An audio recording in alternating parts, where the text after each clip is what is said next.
This is tough scene Cleveland, dude.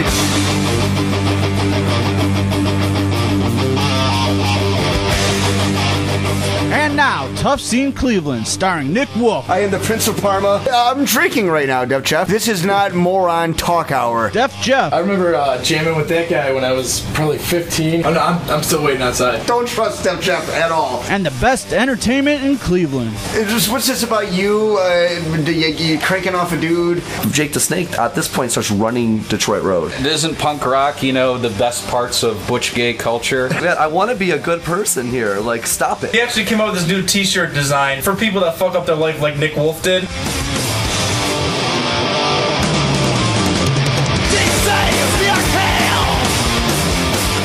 Tough Scene Cleveland, yeah, Nick Wolf. Jeremy Shearer. Hello. Def Jeff. What up, Nick? We are here. We are back for our 6th episode of Season 2 of Tough Scene Cleveland. How is everybody doing tonight? Or what? Maybe it's daytime you're listening. We are a podcast, so we're very versatile in all ways. We don't discriminate. No. That's Andy Meredith's in here with us. Hey, everybody. Amazing comedian from pretty much all around. Like That's right. Cleveland, New York, the South. You've been everywhere. Denver. Well, Colorado is definitely my favorite of all the places. Yeah. Oh, yeah. You haven't been there recently, though. Yeah. I wish I could be back. To be walking down the street, enjoying the benefits of being a Colorado citizen. Following the law is what I would be doing. It's the law. You have to smoke. It's crazy, actually. I saw footage of, it was like the night, like the countdown to in Seattle, where the legalization, finally is passed, and everyone, it was like, Independence Day and like New Year's Eve when they're all above the building waiting for the aliens to come down. It was like that. Everyone just waiting to toke up right as the clock tick. The fat lady sang. Right. It was like the beginning of Boardwalk Empire, the first episode. Everyone just going nuts and partying, and the cops are like making jokes about it. So we're 2 states down. Once the money comes rolling in, somebody's got to take notice. Yes, and your whole thing will be repealed, and you'll be able to smoke weed like crazy. Thank goodness! I can't wait. Hopefully, they have an early election just so I can get off paper early. Yeah. I had a really rough day. My car went to shit. My alternator broke down today. So I was at the mercy of Def Jeff to pick me up, and that meant I was immersed in Def Jeff's world on the way here. Poor Jeremy Shearer is in the car outside, scaring all the neighbors. There's a shady-looking Jewish man in big camouflage pants. Hanging out by a van. Yeah. The worst is I'm watching people walk by, checking out the van, and I knew I was in Parma because I see a big woman with big old floppy titties and no bra. Oh, yeah, she's probably wearing sweatpants that said, like, she lives sexy across on the street. back or something. Yeah. She's peeking in, trying to figure out who the fuck this guy is right in front of her house. And you got all the same family stickers on the back of your van that she has on hers, like the little stick figure family and stuff. Yeah, I saw that, Jeremy. All I need is a coexist sticker, and it's like obvious Jew.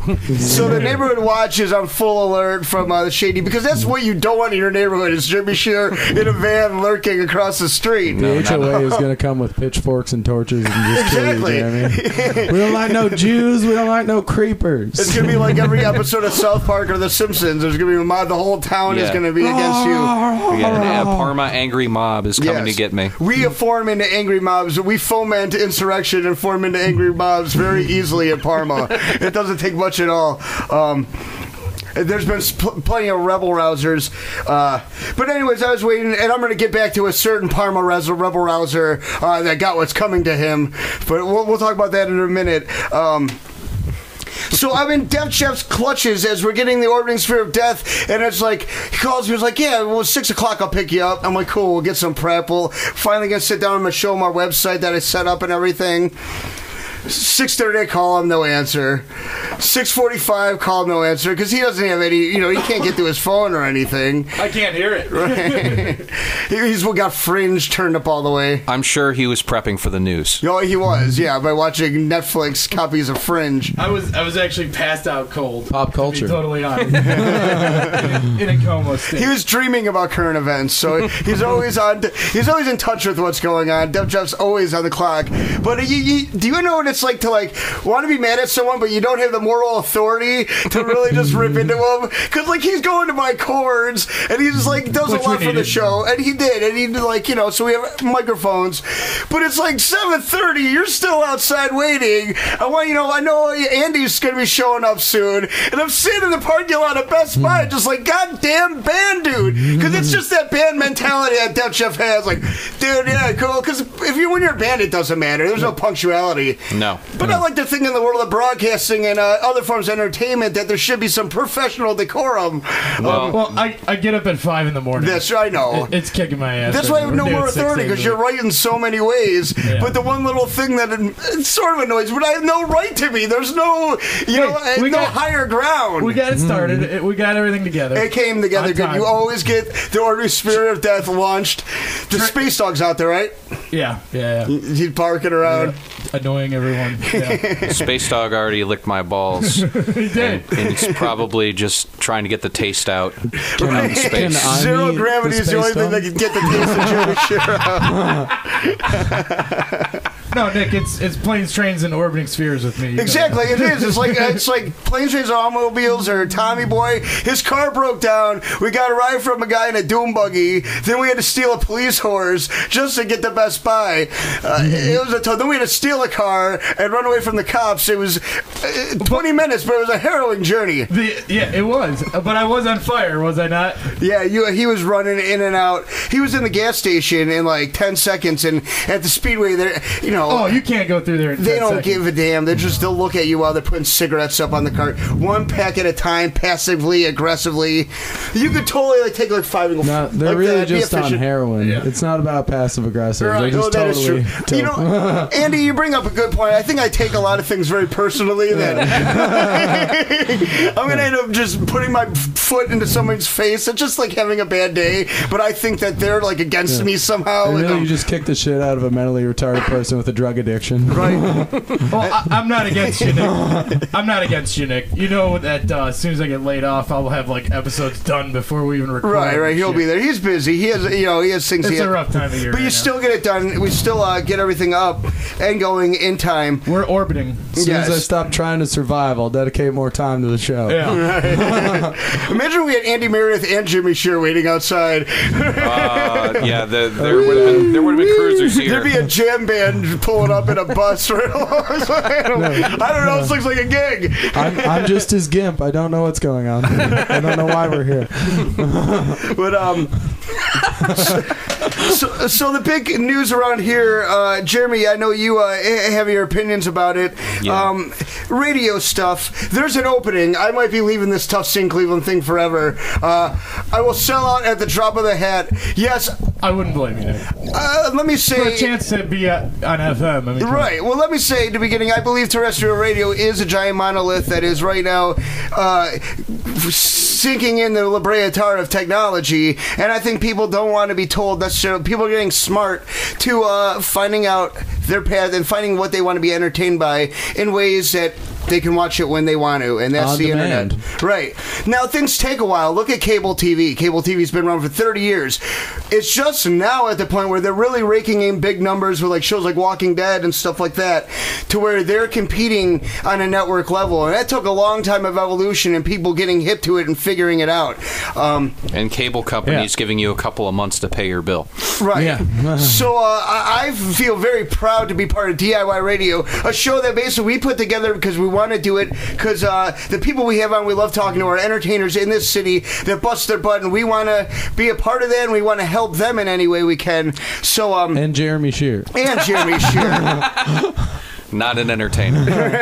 I'm just another radio hack. No, they just don't want to help you. Now, having said that, I will leave all this shit in a drop of a dime if I can be part of Awesome Clear Channel with their iHeartRadio application and all their amazing top 40 channels and the great, Up the sellout punks. And if I'm there too long, they'll just lay me off once I get bored. So it's cool. We'll go to another station. What station? 100.7. 100.7 has an opening. Chad Zumock, co-host of the co-host of the Alan Cox Show. Yeah. You know, he talks a lot, but they don't give him any credit, just like Jimmy Shearer on Tough Scene Cleveland. Yeah, that's exactly it. Season 4 will have you at your own like part of the intro. Don't worry, we'll get around to it. We're going to write this intro for a while. We should stop addressing him by name while he's on the show. You just be like, you there. like no more credit. Hey, guy. Hey, guy. Hey, fella. Hey, hat fella. Hey, Jew. Hey, Jew. Jew, what do you think about that? But I'm getting my resume ready. Chad Zumock, known throughout the world for ripping off Nick Wolf, original Parmenian Nick Wolf, and running for mayor and totally just stealing everything I did, even though he's never heard of me and never met me and doesn't know anything about me. Something happened by some coincidence. He stole everything from me. That I'm bastard. pretty sure he wandered into the Spitfire in a drunken haze and heard about this man, Nick Wolf, that was running for mayor of Parma. So that's a brilliant idea. I'm going to take it. I like arbitrary reasons to like mount wars against people. Dude, it was pretty much plagiarism as far as I was concerned. I heard him actually say, "I'm the man of the people." I mean, that's the vintage Nick Wolf stuff. When he said that, I was like, no. He went as far as to losing. That's how far he got with you. Exactly. Not even having a real election. He actually grew out his sideburns when he was running. That's how we knew. Well, I didn't even know when the actual election was, though, or if it was the right year. I don't think it was. So that's why I feel I was more grassroots, because I just cared less about the issues. You were running in an off year. Right. If I had the radio support, I could have won. And now I could have the radio support because there's got to be an opening, right? They need somebody. I could put on a sweater vest and drink Jimmy Shear's bar tab to hell. What happened, Jeremy? Because you worked with him before, right, Jeremy? I've worked with Chad a lot over the years. When Chad moved back from L.A., I was the first guy to book him at a paid gig. I was running Max McHugh's, and Chad had emailed me with his comedic resume. I was impressed. I was like, all right, I'll give you 15 minutes on a show. You get a bar tab. You get paid. I got the reports because I was doing a show at Bottoms Up that night, and that's a strip club, right? No. Is it a gay bar? It is a gay bar now. At the time, it was the hotbed of Cleveland comedy. How could it be nothing but a gay bar, though? I mean, because it wasn't called Bottoms Up. Was it Bottoms Up when it was a comedy club? The upstairs was Bottoms Up. The downstairs was the Bossa Vita Lounge. Okay, and the basement was Ass Pound, the Ass Pound Cafe, right? Yeah, the Ass Pound Cafe now hosts a goth night once a month. And they have a great vegan menu also. So yes. Gay, sex, goth, and vegan food, yes. Falafel and such. So a place to go. Andy Meredith, right? Exactly. That's where I go. Don't tell my girlfriend. Right, She'll get pissed. Go for the vegan food. Stay for the Ass Pound. Yeah. But so I get the report from my ex-wife, and she says, yeah. Your bar tab and $20 extra was drained by your feature act. And I was like, you got to be kidding me, right? Because after I saw the guy, he's like 5'3", 5'4". There's absolutely no way he could have a Herculean alcohol tolerance to drink Alcoholics come in all shapes and Irish sizes. people are short, dude. They're the king drinkers. Are you sure he's Absolutely. Irish? I thought he was some sort of Slav. Well, I don't know. I'm just saying in general, like, you have Irish, you're short people. He acts Yeah. like some sort of Slav. Yeah, some sort. Just picking apart. Damn You're plebeian. listen. This is just banter, okay? You can't pick apart every phrase for its exact meaning in the vocabulary. I can. Damn you, Jeremy Shear. Damn you, Jew. You know, I give him credit. There was this opportunity. He took it, and I think he took the ball and ran with it for a while. And I like listening to the show, and I thought he was pretty funny. Some of the stuff he did. And I feel bad for him. But if there's any doubt, you got to stay out of Lakewood. There's a couple cities you don't. Lakewood, Lindale, Parma. Well, he lived in Lakewood, so he had no choice. He had no choice, so it was just a bad decision.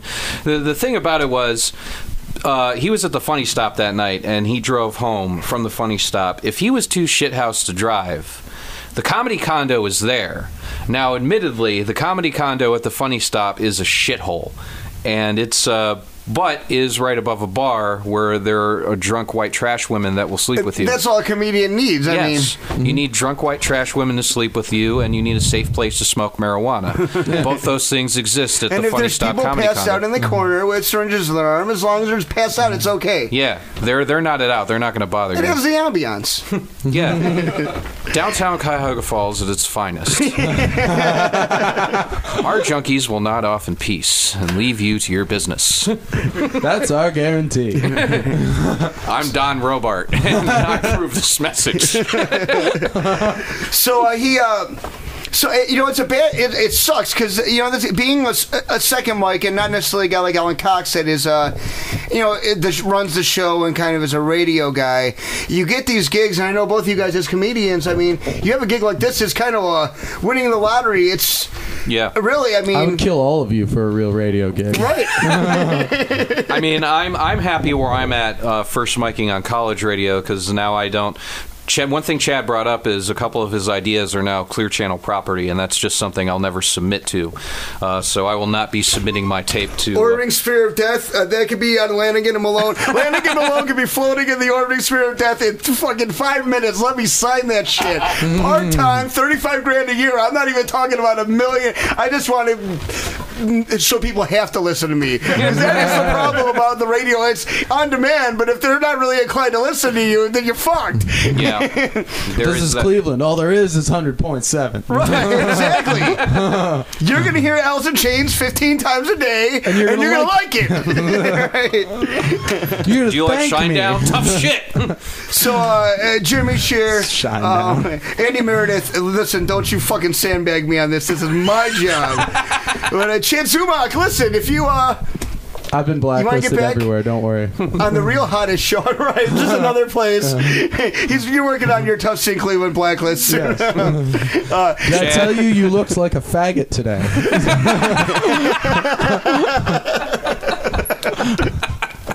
That's your formal greeting, too. Hey, Andy, thanks for coming out. Whatever, faggot.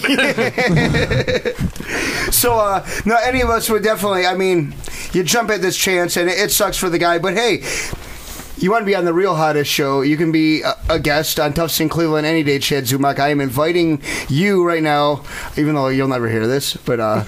He might. I'll email it to him. But, if he can follow Andy Meredith, maybe. Right. Well, that's true. You have kind of because I want to have more comedians on, but we start with you. It's going to be tough for anyone to follow. You are setting the bar. It is very hard for people to follow me. That's You're the Neil Armstrong. For good or You're bad. the first comedian we've ever had on the show. Yeah. Oh, I got you good shit. Take that, Jew. All right. We have to take a break. Yeah, Tough Scene Cleveland. We'll be back. Jimmy Shear is going to get his stuff together. We're going to give him a hug. We'll be back in a minute. I love your Jew tears. Hey, brother, this is Munch. You're listening to Tough Scene Cleveland. Check out Tough Scene Cleveland on Aircheck US. Tough Scene Cleveland, Nick Wolf, Jeremy Shear. Hey. There we go. He was on the other side of the floor, orbiting Sphere of Death, feeding the sharks. It was his time. The sharks were hungry. They're for good now. Dolphins. Dev Chef. Yo. We are here with Andy Meredith. Yo. And we're going to get to the news in a little bit. And then, Andy Meredith, we're going to talk to you here in a second. Find more about the uprising comedian, up-and-coming comedian Andy Meredith. Right? I'm plateauing, We're always guys, so up-and-coming. this is good. Right? No, I like uprising comedian. Whenever He's destroying the establishment. No, it's more like whenever Andy Meredith gets on stage, there's an uprising that's happening. People on their way to the door. Yep. You know what I hate about A promoter Cleveland? dies in every city. Every time Andy Meredith opens his mouth, the promoter gets flogged. But real quick, though, I wanted to Jimmy Shear with you really quick. You did photo shoots for your shoot for your CD that's coming out. My DVD is coming out either the DVD, mill. sorry. It's okay. It's 1995. The cassette. The cassettes. It's being pressed on vinyl only that and limited 45 cassette coming out. copies. I have 8 tracks for those of you that are special enough. Leather-bound transcripts are available. Transcripts are available. Write to toughscenecleveland@gmail.com.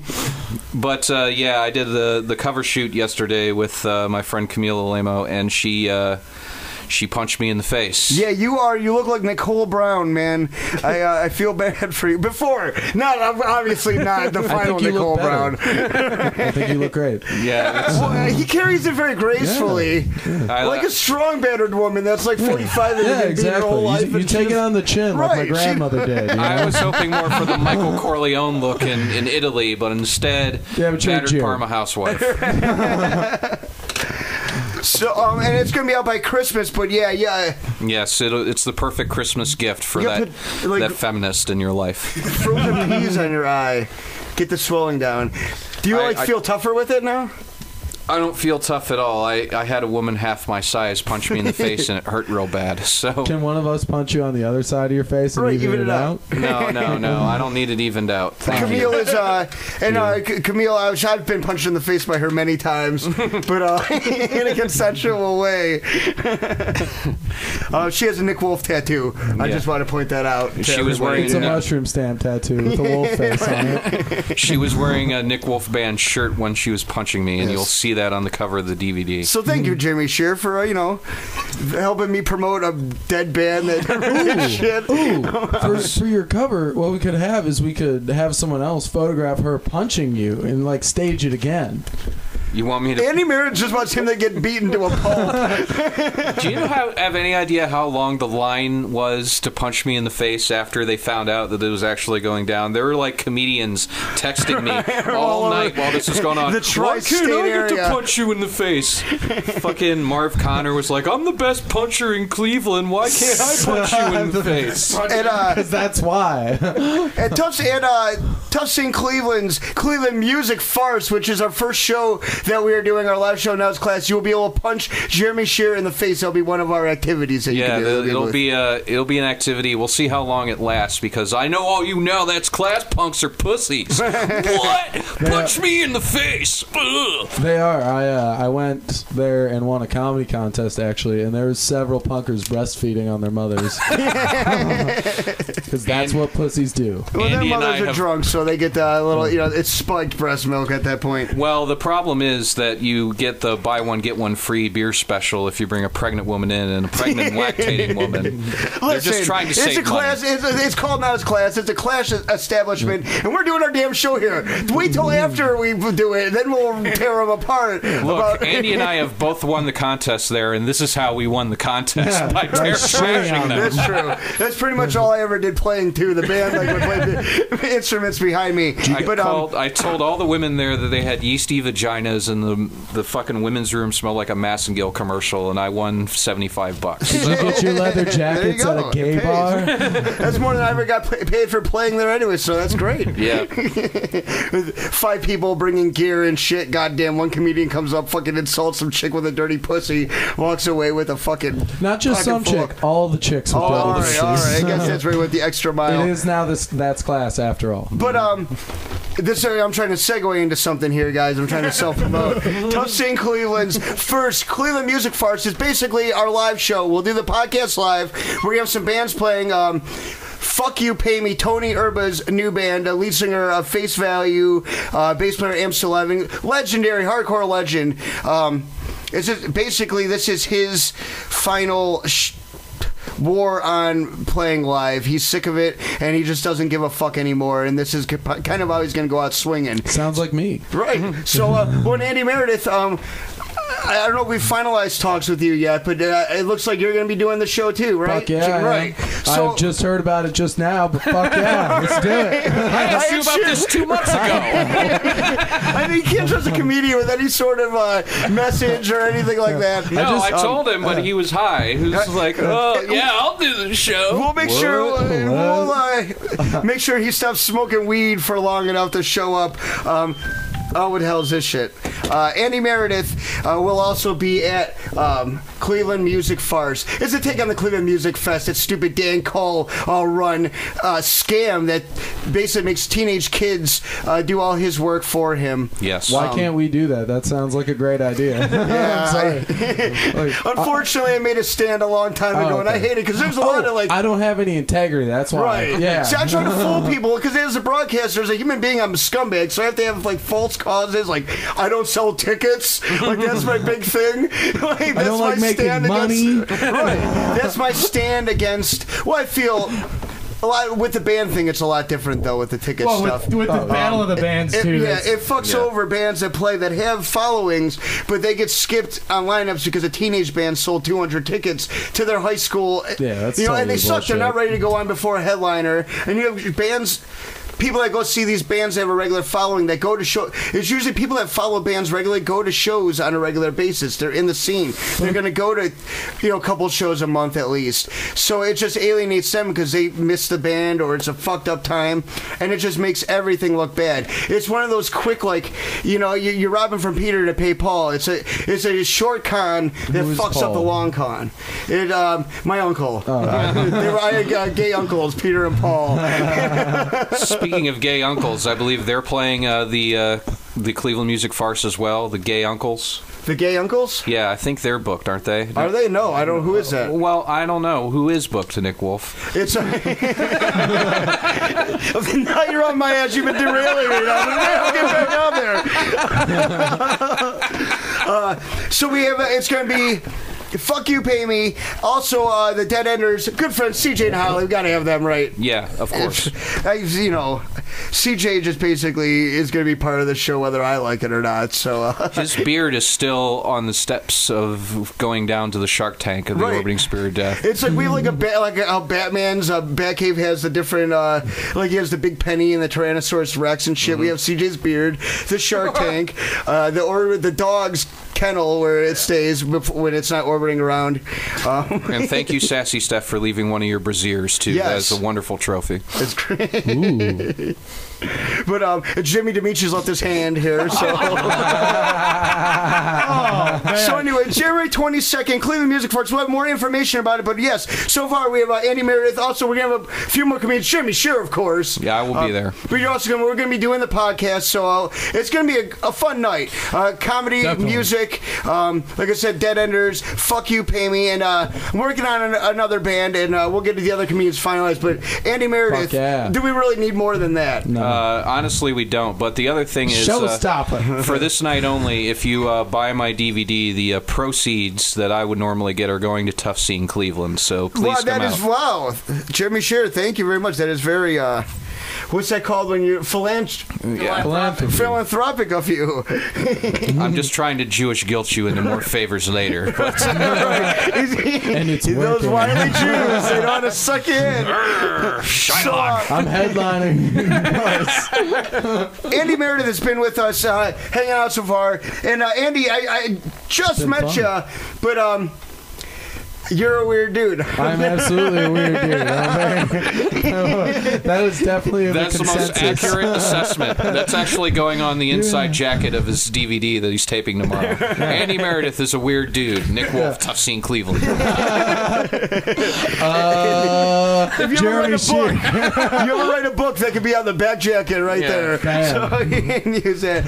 Andy Meredith, you've been around the whole damn country already. I have. As a comedian, and you were back home. You're from Willoughby originally. That is correct, yeah. And that's where your people still are? That's where you live in now again? Yeah, my whole family's there, and I'm going to die there. And I'll be like, I think 5th generation Willoughby loser that never did anything. That's a legacy. But they're like, yeah, it's a legacy. It should be noted that he's dying next week. Well, there's a Brandon Stratton, somewhere that has a wing dedicated to your family, though, exactly, right? somewhere.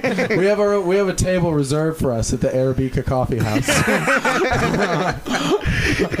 Dr. Andy Meredith and family. The Meredith family. Yeah. The long dynasty of Merediths in Willoughby, Ohio. I've performed in a lot of different comedy markets and not succeed in any of them. Were you originally, you decided to leave Willoughby and went to New York, right? First to pursue comedy? First, I went to Arkansas to go to the university. Oh, wow. Talk about it. Sounds like New York. That's what every comedian does. Like, go to New York, figure out what it is, get a bite of the Big Apple so you grow as a comedian. No, you went to Arkansas. I went to the U of A for a semester. The very opposite. The opposite of culture it's and like learning. Jeff Dunham and Larry Cable Guy are comedy, and that's it. And I went there for college, and I hated my major and just smoked a bunch of pot and didn't get laid because, believe it or not, Southern women don't like my intense, weird, Yankee, hateful Like, hi, how are you? I'm like, you sound fucking stupid, but I'm fine. Why would you? Don't say fucking. What are you, a child? Why can't I talk to you like a fucking adult? Shut your whore mouth. Wait, no, open it back up. Wait, no, close it. You don't have any teeth. Right, well, up here, girls only talk like that if they've been, like, raped their whole lives. The Southern just comes natural. Which is most women in Cleveland. Well, that is true. It's a rule in Cleveland. Especially Parma. Yep, we rape everybody. Everybody. You rape people all day. But I cut my teeth. I left the University of Arkansas and I moved to Oklahoma, and that's where I started doing comedy. Now, are there scenes in these areas? I mean, the South, and is it something where you had to cut your teeth doing something a little bit different than you would around here, or did you just always kind of? It's kind of the same vibe. Like I didn't do any comedy at all in Arkansas. Like I had no concept of it. I thought I was funny, but like it never occurred to me to like do stand up at that age. Right. I had kind of done it before, but I'm just like, whatever. I'm not that funny. And then like I went to Oklahoma, and there's nothing to fucking do there, and I live down the street from the only comedy club in the entire state, and so I'm like, well, I'll check it out. And then I really sucked there. Okay, so you were up until that point, you were just like Bill Hicks. It was like the same story, but you sucked and left. Yeah, exactly. Like and rinse and that's repeat, where it derails. Dude. Like Oklahoma sucked, so like I had family that was moving to Denver. Like my brother-in-law was chasing a job, and like I was supposed to actually sign on to like lease a new apartment the same weekend they were leaving, and I lost my job on a Thursday. I moved to Denver on a whim on Saturday. And then I was there. I did like 2 open mics, and then I'm like, all right, if I'm going to do comedy, I have to go to New York. Well, so that already, and that gets you ready because you're already a vagabond. So the comedian thing's like, well, I at least got to be comedian to justify my nomadic existence. Yeah, hit the road where it's like people like if you're on the road all the time, people can't totally know how much drugs you're doing and how much of a horrible dirtbag. And when you got like friends from like fests and stuff that you stay with on the road, and like heroin buddies and shit. Yeah, exactly. Like, man, I haven't done heroin in so long. I miss it. So if you don't do heroin for a while, your friends, it's not like Facebook where people 20 years popped up. Yeah. It diminishes with heroin after a while. 5 years, half the people you knew are gone. Well, that's why I prefer heroin than any other drug. I lose more friends that way. But now, how do you feel about a Facebook for junkies? Should they like? Yeah. So they could stay in touch, they too. had that. Yeah, it's called Silk Road. Because the junkies are been on heroin for years. Behind the time, dude, I just got out of MySpace. Me too, man. So when you go out to these places, do you know people out there already, or just like, fuck it, I never really knew people per se. Like I knew people that knew people, and like when I moved to Denver, my family was moving out there. Okay. But other than that, it's like I just had a job and kind of like hope for the best, and like my family would help me out. Like they'd pay for the deposit on an apartment, and then I'd have to pay them back usually, right? Which is fine. Like, but it's like it sucks. It's like, sweet, I'm here. Oh shit, I'm in way more debt than when I had originally just gotten here. I should have never came. They're charging you a vig. Yeah. It's like 3 points. It's like my dad. Like when I moved to New York to go do comedy, like my dad drove my shit like across the country for me, and then like by the time he got there, he was like, I should have just bought you all new shit by the time. Like, I should have just flown out here and taken you to a fucking IKEA. But they're sick of you. But like, God damn it, can't you just figure out where you want to fail long term? Yeah. Or they're gonna move you every couple of years. And I did it. I'm here. Cleveland, where people fail for the long term. You just go back home while you leave. Cleveland, where you succumb to your addictions. You don't have to work to fail here. It's just easy. Yeah.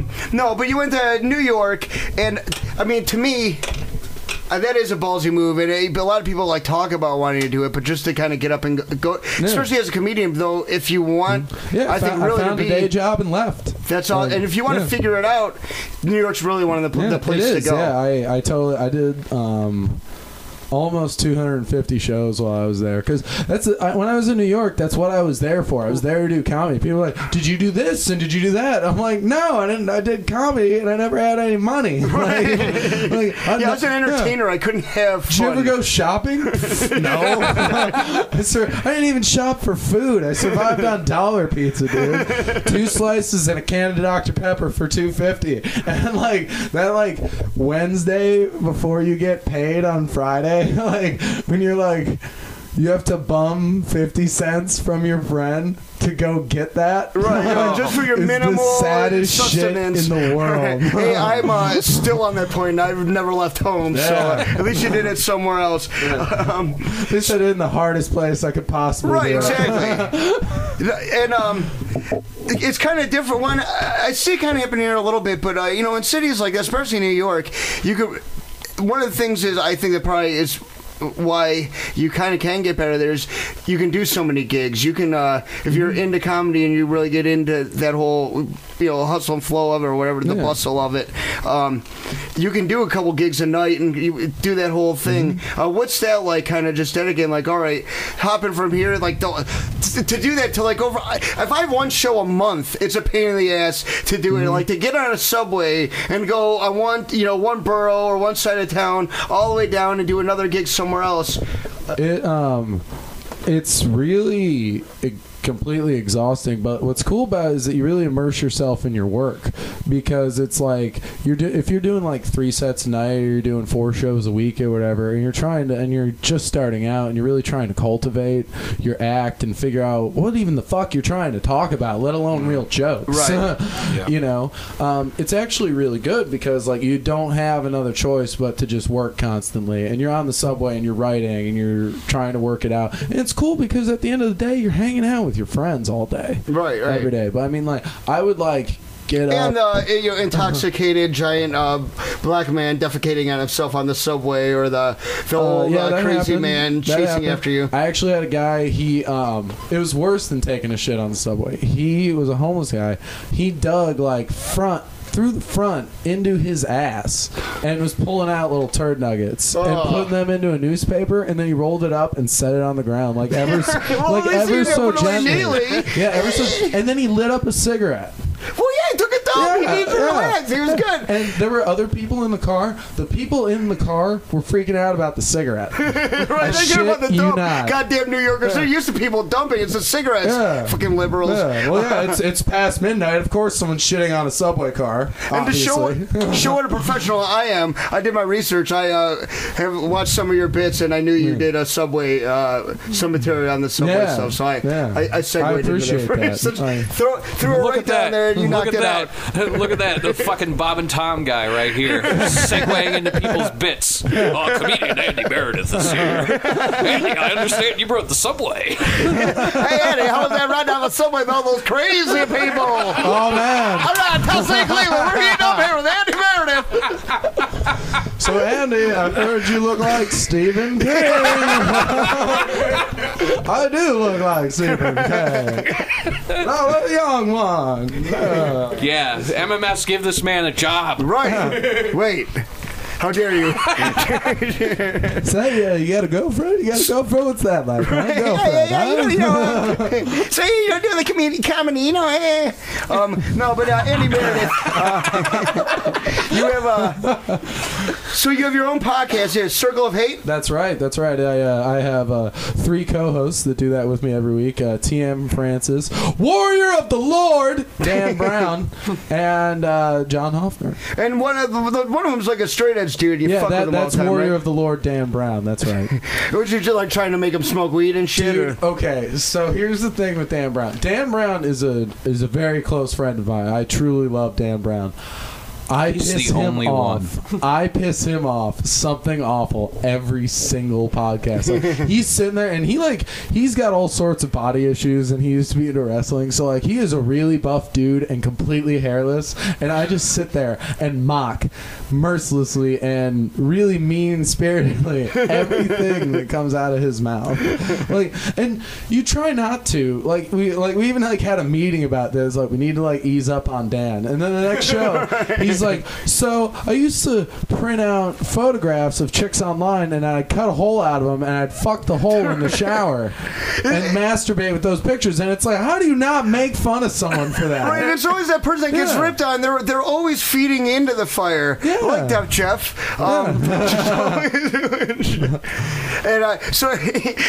We'll let you go on these fucking pictures and shit. It's tough. Yeah. And I am not having sex with pictures in the shower, just to clarify. Today. We have a show we're doing. I'm not doing that today. So you do that, and other time your girlfriend, you live with your girlfriend, she has a kid, right? I do. She has 2 kids. 2 kids. 2 kids, 2 and 4. And, dude, it's a weird thing, because I know a lot of my buddies that are like, single for a long time, and they're like, yeah, I got the girlfriend, she got the kids playing dad or whatever, and they're all happy about it until like 3 months later, inevitably, it's just like, goddamn slut was cheating on me the whole fucking time I was watching her fucking kids. Is that like that with you, or is yours a loving relationship? It actually seems to be a loving relationship. Until Jimmy Shear comes she doesn't walking have and a car. answers I the don't door. know how she would be cheating on me. Keep her locked up and put away. Yeah, exactly. I keep her up in her tower. Willoughby. But it's cool because in the Meredith Mansion. No, Thug's Mansion. We call it Thug's Mansion. But it's pretty cool. Like, the kids and I get along really well, and I don't take any shit from them in any way. Like, because it's one of those things. Like, you gotta let kids be kids and whatever. But it's like, if you're gonna just run up and jump in my face and scream at me, well, you can go do that with your brother in your room away from me. So it's like, anytime they start misbehaving, it's like, no, go play in your room. They're cool. They're cool. Like, they're not being punished. We lock them in there, but it's not punishment, like, per se. But it's really cool. And I mean, like, she's not like looking for me to be a baby daddy. Right. She's looking for me to treat them well since we're all living together. And I mean, like, I love her. Like, I wouldn't have moved in with her if I didn't love her. Like, I actually think it can work, and like, we can actually like all grow together, and like, it'll be cool. I'll talk to you in January. I'll get an update about that whole thing. I'll be asking you to stay here. I don't need a fucking update. I'll show up. You just be on the couch. I was here in December, dude. I saw your big couch down there. That'll fit me, man. Just a couple days. You always have a spot on the Orbiting Spirit of Death between the Shark Tank and CJ's beard. Why does if you get cold, CJ's beard will warm you. Be a blanket. I don't think it's a shark, man. It keeps barking at me. I've taken a lot of acid this month, though. I don't know.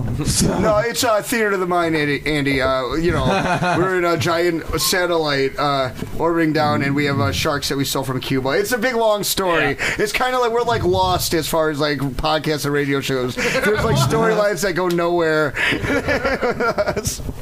The Adventures of Nick Wolf and Def Jeff. Just imagine it's like the Death Sphere, but smaller. The Death Star. Well, it comes from World Class Championship Wrestling had the greatest intro ever. It was this bad satellite. It would beam over Texas and shoot like bad radio waves down. So, as everything, the inspirations from Southern pro wrestling. I hope that Texas tries to secede from the Union. That came up recently, actually, that there was some sort of loophole that they could, but their like governor and stuff said they wouldn't technically secede. What they can do is separate into 5 states, but those 5 states are still part of the U.S. And if they secede, they're cut off from all of the things that the federal government provides, like water and roads and regulated electricity. So good fucking luck, Texas. But do they keep their oil like? Well, and they're still. I mean, the oil's still being farmed out, so it's not like they keep their own revenues. I mean, well, if they do, the oil is the best point for bringing up like Texas seceding from the Union. We went over to the Middle East and started carpet bombing anyone we could to take their resources. You're in our fucking backyard, Tejas. You don't have that many guns. In less than 30 seconds. Yeah. Yeah, and we already have Air Force bases. Fuck, I mean, Texas, there's part of it that's in the Gulf. Like, we could just carpet bomb the fuck out of you from a ship. We wouldn't even have to put in ground troops. I'd like it if they did. I mean, Lincoln was a big hit in the movie theaters. I'm feeling very Civil War-ish, and I'd like one of the states to try that shit. I've been trying to get Parma to secede from Ohio, yet stay in the United States. I just don't want to be, with old Brooklyn. I want to be able to have tactical different points where I get weapons. Nation full of fat-tittied middle-aged We'll be like the Washington, D.C. of Ohio. Right, exactly. We'll keep certain routes out like Ridge Road and Parmatown Mall. With the high murder rate and everything. Right, exactly. Keep things the same for the people. Invade Tremont. No prisoners. So, Andy, you got any shows coming up? What do you got coming up now? What are you doing? Actually, later tonight, on the 6th of December, depending on when you post this. Right, just so 4 days ago. I'm doing You missed this. You missed this. I'm doing a showcase at Saxonheim. Then tomorrow on the 7th, I'm doing a half-hour birthday special at Saxonheim, which I'm really excited about. I'm retiring all of my brand new new material that I'm doing tomorrow night because I don't really write jokes. Like I have, well, I mean, like jokes will happen as I perform Right, and but do you it. got I to remember take them. on things. Yeah, but like I generally have more like, and several ideas I want to talk about. It's like I want to go talk about like weird sex I'm having, or it's like I'm living with 2 kids right now. There's stories to tell, like how my whole apartment smells like old milk and broken promises. Like that's a story. Yep. Dude, I feel so bad for the little 2-year-old because it's like after like last night, I'm like, because kids always go to bed with like a little thing with milk in it, right? And so like after last night, like I'm like like a bottle or it's like a sippy cup. Like it's not a bottle, but it still has a lid dangerous. on it. No, it's Right, not. they could choke on it. No, they can't. No? It's a big thing. Like the same way they couldn't choke Def on Jeff, they couldn't choke on their elbow. they Call won't choke. social services. But so 696 kids. Rescue these kids. The living horror. My name is Jeremy Filthy- Shear. I have kidnapped children. But so like the kid wakes up in the morning and he like sits up and he's holding it and he just dumps the whole thing out right on the fucking couch. And I'm like, we're done. Like we have been in the new apartment for like 3 weeks. We have one piece of furniture and they're fucking ruining it. With goddamn milk. No, you can't do it anymore. Keep the milk off the love seat, you bastard. We Well, all it's have like- to sit on it's that. one of those things like he wakes in and out of being asleep. Just give him some fucking water. It'll dry out and be fine. It doesn't smell like old man balls 2 days later. Well, now your couch smells like you've had comics sleeping on it. Right. Yeah, great. Jeremy Shear smelled like Jeremy Shear's bed. Yeah. What Because he's had bed? comics sleeping on it too. I haven't had a bed in fucking 7 years. It's all the same belligerence and substance abuse without any of the fun. So, we're gonna take a break here. We're gonna do the note. You can sit in, obviously, hang out. I know you got to get going. And they do that at the second, and they do that pretty much every Thursday, right? Every Thursday, it's the Loggeria comedy showcase hosted by Warrior of the Lord, Dan Brown, and Warrior of the false Hebrew god Aaron Pearl, and yeah. Fucking fat Jew with a hat. He stole my gimmick. But they co-host the show starting at 9 o'clock. It's absolutely free to get in. And it's a new lineup every week. Although usually I will bully my way onto the show. I usually will too. Yeah. Shear just cuts through, pushes Because people out of the fuck way. you, Aaron. Yeah. / Warrior of the Lord, Dan Brown. No, it's like, you better let me on. I have more experience than all of you fuckers put together. So let me on the damn show. But yeah, that's every Thursday. And then they also have 75-cent sliders and cheap imports on tap. Yes. From Germany. And it's, it's a cool bar. It's like a, It it's smells a a little divey, crap hole, but that's It good. smells a lot of funny. Yeah, Right. but it's a lovely place to sit back and enjoy a lot of comedy in a short amount of time. And it almost smells like there was dozens of refugees staying there some years ago. There probably were. Sarajevo. All right. Tough Sinclair, that's the Loggeria, right? Loggeria. Loggeria at the second time. Sexenheim. You can see such accomplished acts as Jeremy Shear and Andy Meredith there on a given night. So, Tough Cleveland, we will be back in a minute with, we'll do the news. Andy Meredith's going to stick around for a little while. Yep. And then the mechanics of things will be in, and we'll talk to them a little bit. Tough Cleveland, we'll be back. Comic, very, very excited to show you his costume. Let's give it up for Andy Meredith.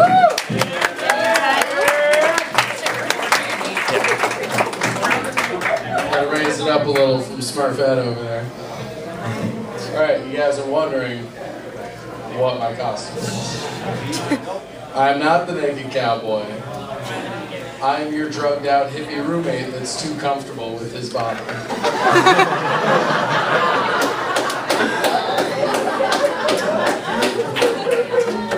You have a party and you have friends over and I pop out of my room after you've heard snorting and toking and God knows what else. Hey guys! I'm so glad you guys are like here, man. And you gotta run around and hug everybody. You gotta touch people uncomfortably. You're not a creepy hippie roommate unless you're touching people uncomfortably. That's important. It really is. And you notice the mandolin, I'm sure, because that's the icing on the cake of the shitty experience. It's like, hey everyone, look at my genitals uncomfortably, then I'm going to serenade you.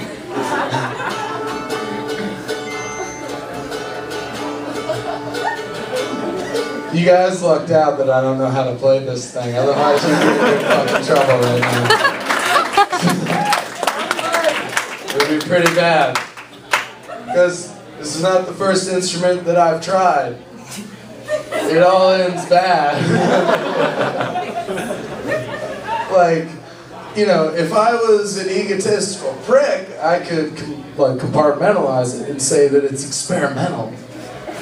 But when people say something is experimental and they're not scientists, they usually mean shitty.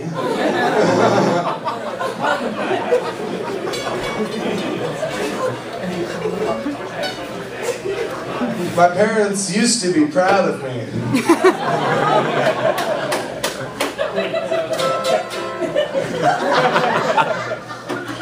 And then I started doing things like this. My original idea, I was going to drink milk on stage, but I thought you guys might think that was weird.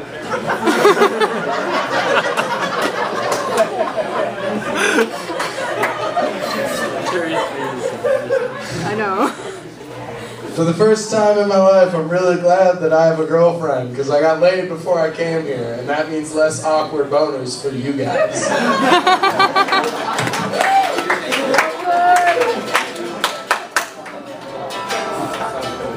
I know that your voice is white, but the Smurfette thing is working for me. Thank God this mandolin is where it is.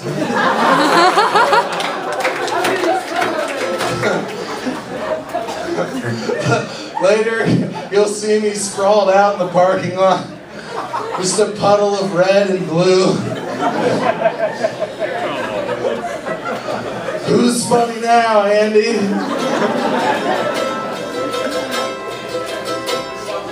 Probably me.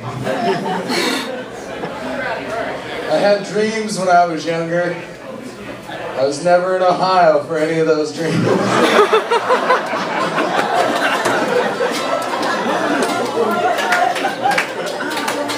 I gotta hand it to you guys though, you're better than Arkansas. For those of you that don't know, Arkansas is where your dreams go to get addicted to meth.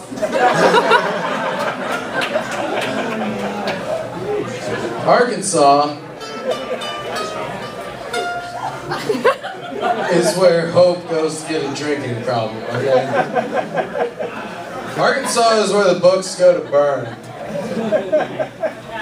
Don't go there. If you ever get an opportunity, everyone's like, hey, come down to the Fayetteville and see the Razorbacks play a game. Jump off of a cliff instead. You'll have a better time. And the scenery will definitely be better. Oh, I would give anything if I could play the Deliverance song right now, right? Like, how great would that be for everybody? Who's cross-eyed in here? Come up here and play the banjo with me. Anyone? Anyone? Statistically, one of you either has a cleft palate or crossed eyes. I need a guy in his underwear should probably talk less shit, right?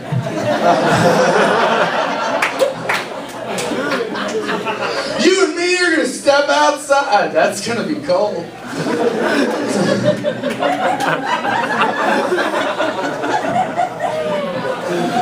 I'm so ashamed of myself. Okay, I want to leave you guys with something positive. No, I'm serious. Like, it's actually gonna be real. The election is coming up. And a lot of you are divided on the Romney-Obama thing, and it doesn't actually matter because they're both puppets being pulled by the same corporate interest strings. But vote on local issues because your state, county, city issues affect your everyday life. It doesn't matter which dude in a tie is lying to you at the top of the pyramid.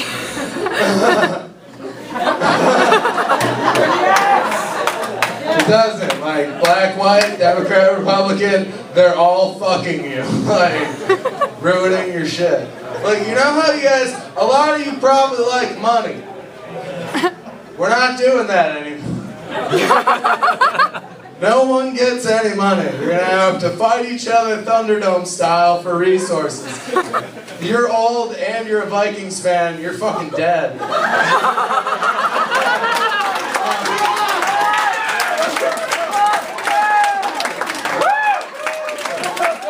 You're in Brownstown. We don't like people that win stuff. I'm Andy Meredith. Thank you. That's everything. Tough Scene Cleveland, we are back. Nick Wolf, Jeremy Shear, I'm back. Def Jeff. Yo. We got Andy Meredith hanging around for a little while longer, right? I never left. You guys didn't invite me out. You'll always be here in spirit even after I you live leave. here now. Right. We're going to have to get Carlo from Orbs down here. After you pass away, you will haunt the Orbs Spirit of Death. We'll all be dead by then, though. Jeremy Shear way before all of us. Yeah, more than likely. So we're going to do the news here really quick, though, one more time. January 22nd, the Cleveland Music Farce, our big show that we're doing. Also, Jeremy Shear, trigger warning, his new DVD will be out. Also, you'll be able to get a copy of that night. That's right. We're raising money. We have things we want to do. I'm saying basically a million times. My crutch word. I gotta get off it. We are trying to fund this ourselves. I said it again. God damn it, Jeremy Shear. We're trying to fund this ourselves. We have no budget at all. It's a pain in the ass. And there's a couple things we want to do to upgrade the show and be out there on more formats. And there's some things we need. And some of our comedian friends and our band friends are going to get together. And we're doing a show. It's going to be a great night. There's going to be comedians. We're doing our podcast. Me, Shear, Def Jeff will be there talking to everybody, doing our thing. Andy Meredith is going to be on. He's our first comedian we booked. We wanted to set the bar high. So hopefully we can get any jobbers now. Everything involving me is high. It's a constant theme of being high with Andy Meredith. I couldn't tell by the way you look. Yeah. Well, the other day, like Jesus wrote horror novels. I went out to dinner with my mom the other day, and I didn't smoke directly before, but I was high when I went, and she's like, "Are you high?" And I'm like, "I'm awake, aren't I?" You're going out to dinner, you gotta get your money's worth. You gotta be as high as you can if you're paying for it. Shit. Because Andy Meredith's mom likes Applebee's. Oh, not after last time we went. We got the... She really did like Applebee's. We went to Applebee's all the time, but the last one was terrible. Applebee's is crap, I've noticed lately. That's why they call it Crapplebee's. No, they put like zucchini and onions and shit in everything. You can't get barbecue chicken without a bed of goddamn zucchini under it. It's friggin' stupid. Because it's healthy. Right. But a place that does have great food is now this class. They have a full vegan menu. That's and right. you'll be able to get that January 22nd at Cleveland's Music Farce. Tough Scene Cleveland's first live show. We're going to try to do more like it, but this is going to be our first shot at doing an actual show with bands and comedians. I don't know why, after all the years of playing in bands, I want to get involved in this shit, but because desperation. Desperation. Exactly, it is. I just want someone to notice me, so I got to do something every once in a while. But Paul from Now's Class is a good friend. My band has played there a million times. I have a great relationship when I'm not getting the shit kicked out of me by 30 guys in front of it. Well, not in front of it, down the street from it. After playing what I thought was a great show, talk about going from a downer, having like just everyone go nuts, and then an hour later you're looking in your mirror, just busted open, like you just got done fighting the necro butcher. Weren't you in the band? Yeah, did you guys like the show? Boom, boom, boom, boom. Comedy, I empathize with you guys though, because I tried comedy and I almost got stabbed once doing that. So, and I haven't done too many gigs, so my percentages are up. I've almost been shot after a gig. I got punched in the nuts while I was hosting. Oh, is it now the appropriate time? Fuck you, Joe Whalen. Yeah, fuck you, Joe Whalen. Part of every broadcast that I do. Fuck you, Joe. I have no idea what that means, but I'm going, Jeff, look up Joe Whalen on and why we should fuck him. I introduced him because he was wearing like a corduroy blazer, and I'm like, This guy looks like a rapist. You know he's got a few under his sleeve. Welcome Joe Whalen, everybody. And then he had a terrible set, and I come back to take the mic. Well, you set him up so good, Andy. Yeah, I know. Dude, that was the story with the comedy show I was running. I'm like, this guy is clearly a child rapist. Please welcome Warrior of the Lord, Dan Brown. So you can hear stuff like that. January 22nd, Andy Meredith, a couple more comedians, Jimmy Shear. I don't know if you're gonna be. I don't know. You can perform if you want. I don't know. You're gonna be doing duties on the show too, but I'm gonna be doing whatever is required of me. If it is required of me to yell at skanks at Now That's Class, if it is required of me it's to not required, but to it's do appreciated. blow in the basement, all of those things. If it's required of me to do blow in the basement, I will do blow in the basement. I don't care how much we people need good give men me. to do blow in the basement. It's like the army. You need to have that good circle of people to saying things you don't want to hear and rambling on about their childhood and why you're a good friend to them for hours and hours and hours. So check it out. We'll be talking about that more. Fuck You, Pay Me, Dead Enders. I got booked for bands already, so it's going to be a great night. January 22nd. And you can get Trigger Warning and the Gay Uncles. We'll be there, I guess. Tentatively. Tentatively. They have a busy schedule, so hopefully we can... We'll have the rest of the comics done by next week. So, so it is time, Jamie Shear, your favorite segment of the show. Oh, yes, it is. Where you finally get to learn stuff. Do the news. We're going to sample that, Andy. You guys That's can use that. bumper. That's all yours. That's yours. I'm on the show. You own my intellectual property. He's getting a piece of everything right now. He's been here an hour, and he's already just working out his pieces to be trademark. I'm going to letterhead from an attorney tomorrow. Like, anytime you do the news now, you must give $5 to Andy Meredith. Look, don't worry, though. It's a fake letterhead. Yeah, I'm his attorney. So, Jeremy Shear, I know you're not too familiar with this, but we have Christmas here. We've been talking about that a little bit. That's where fat white people give each other food and presents. Right. Oh, okay. You being a Christ killer, you don't know a whole lot about it, but and at malls we have Santa Clauses, obviously. Yes. And I guess the news in this story is that it's in the news, but parents in Cleveland, Texas, which, first of all, Cleveland, Texas, that's got to be the worst place in the world. A bunch where Texans are miserable and hate everything. You thought Cleveland, Ohio was bad. Right. Try Cleveland, Texas. It's Cleveland, Texas, except it's hot and they have guns. But, that sounds a lot like Huff in summertime. So, Jimmy Shear, you want to guess what just give your guess. If you had to write the tagline for this Huffington Post about a Santa Claus turning out to be a registered sex offender, what do you think they would say? Ho, ho, ho. He's going to fuck your kids and take your dough. That would be better, but looks like Santa made the naughty list! Oh man, I love Huffington Post. See, you say they're crap, Jeremy, but I love their witty banter like this in a news story. Fuck you, J.L. Calvin. Right. No, a man around little kids that turns out to be a sex offender. I think I like to hear that story. I like you can't check on that easily. What? You can't check the sex offender registry right, so easily. Well, you know, the mall, they don't have a website or anything. But they were known to police learn a man who played Santa Claus at a Christmas event is a sex offender.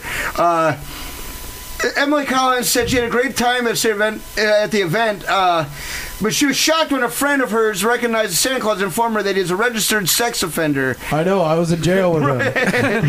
You're still getting the white dye out of your beard. So she recognized Santa? Andy Meredith at Cleveland, Texas. I'm everywhere. Right.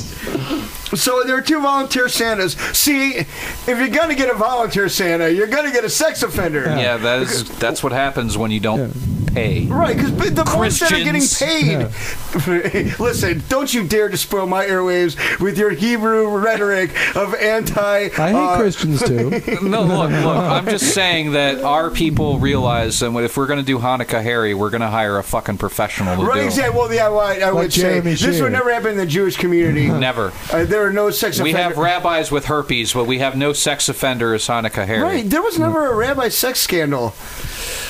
That's No, the Jewish-run media Not like kept it under wraps. That's all it is. Yeah, that is exactly what it is, because there are All right. definitely some rabbi sex offenders. Check but out Al That's Jazeera. not good kids, You'll get the though, right? real I can't see- story. with babies. Off with the trousers and the bending over and the. No, not with the bending over and the put my schmeckle in your tuchus, Yeah, the but schmeckle's instead in it the was tuchus. like, I'm going to put my mouth on your schmeckle and give you herpes, even though you're a newborn. Whoa!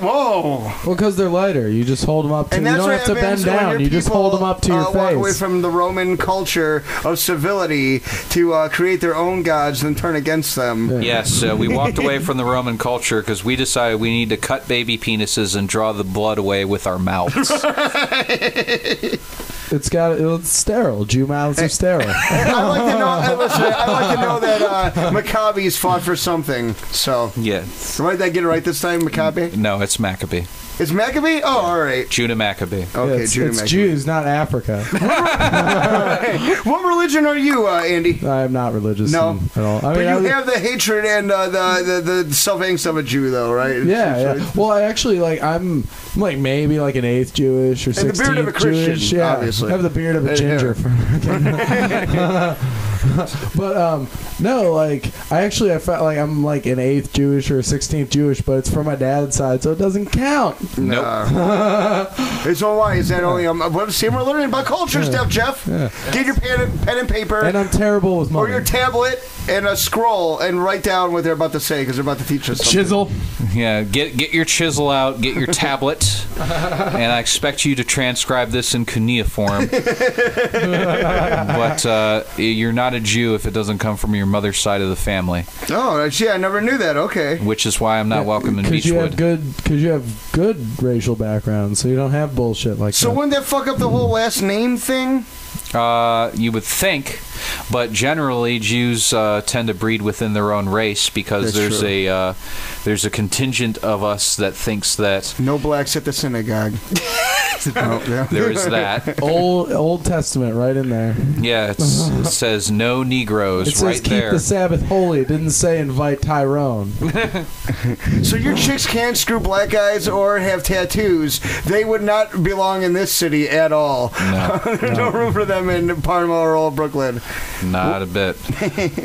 So, Judging by the size of the woman, there's not room for anybody in Parma or Old Brooklyn. the guy was on the list for like 12 years, and he served his time, and he's not really on the list anymore. So once again, Huffington Post makes a news story out of nothing and then just deflates it. But no, it is kind of bullshit, though. I mean, where does it end? Like, I still think, even though he's not registered anymore, I think people still, he shouldn't be around kids, right? And there should be some defense against that. If you believe in the system, then he has to be considered rehabilitated if he's off the list. Because have you seen The Woodsman? That guy was rehabilitated. Instead of like having kids sit on his lap, he has full-grown women that were molested as children sitting on his lap. That's good, See, yes. he grew. They have He the mind of learned. children, but the bodies of supple, hot 22-year-olds. Isn't that what we Exactly. all want? Yeah. That's Molested women. Well, you guys, we've Yeah. all been there. It's like the kind of guys we are. You think that like that girl that you bang on the first date. You know, as soon as you roll over, there's going to be that rape or abortion story. It's always like Yep. the first thing to just yeah, ruin because everything. as soon as you make a woman come, you get the stories. That was really good. Not as good as my abortion.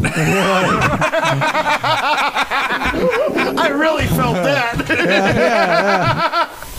You poked my cervix a little bit. Let me tell you about the time I jammed a coat hanger in my cunt. So,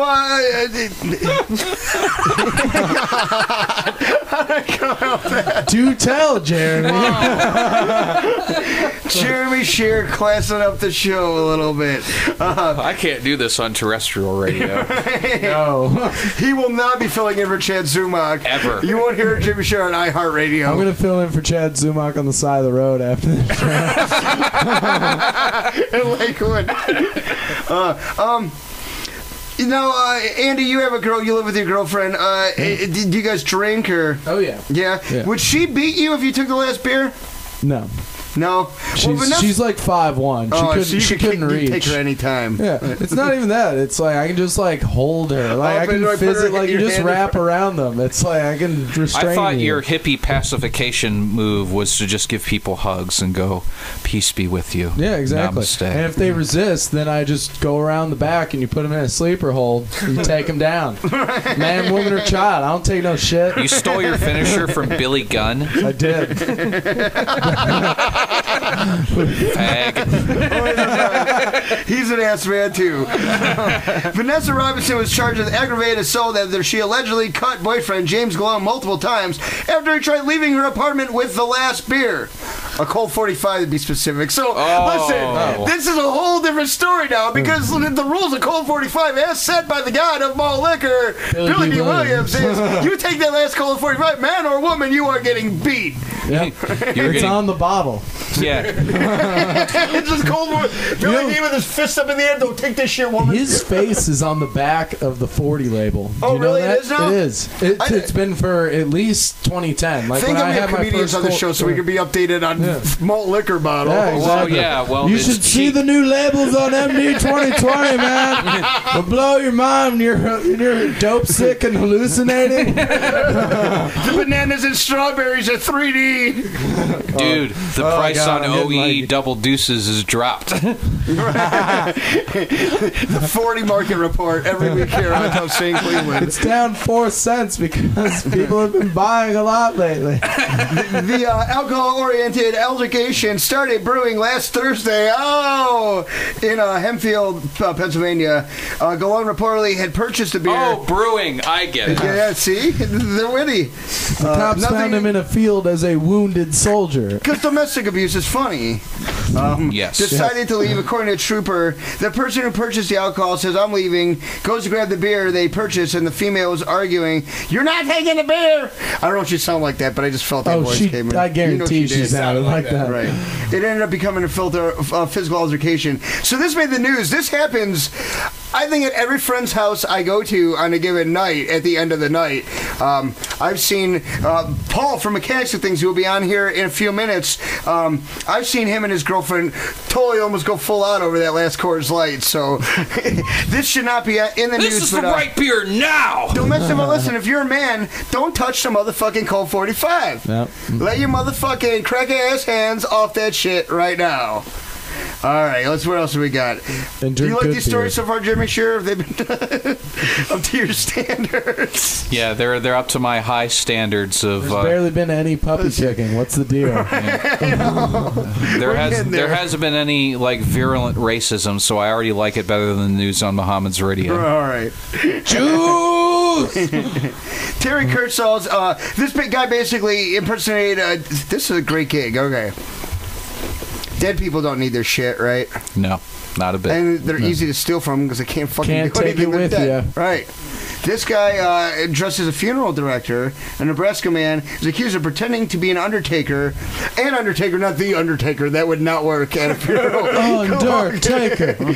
Big fat guy with an urn next to you. This wouldn't work. yes.